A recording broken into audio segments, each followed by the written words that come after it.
Communities downstream of California's Lake Oroville Dam would not receive adequate warning or time for evacuations if the 770-foot tall dam itself, rather than its spillways, were to abruptly fail.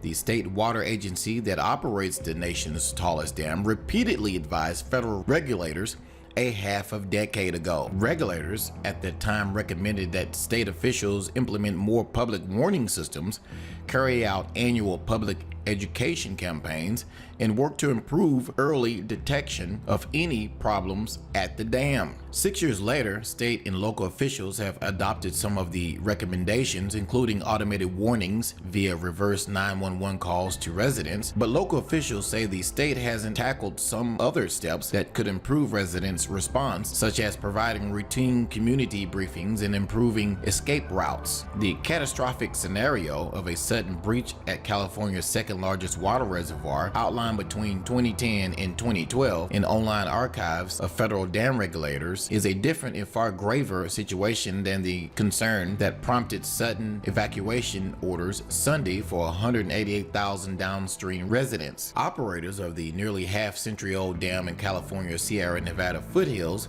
became worried that the water cascading from the reservoir after a series of winter storms could roar uncontrolled down a rapid eroding emergency spillway towards towns downstream. The shortfalls in organization as well as infrastructure to quickly get residents out were on full display in the chaotic hours after the evacuation order. Residents found themselves caught in traffic jams for hours on clogged roads, leading some families to abandon their cars, while many local officials and ordinary people rushed to help direct traffic and staff emergency shelters. Evacuees also reported seeing fistfights on gridlock roads. In an email Thursday, State Water Agency spokesman Ed Wilson said that despite the repeated back and forth correspondence between state and federal officials about reducing detection and response times in a sudden dam failure, the scenario was hypothetical and not how dams typically fail in real life. Local officials, residents, and a Florida-based evacuation expert said that federal-state discussions highlights the steps that the State Department of Water Resources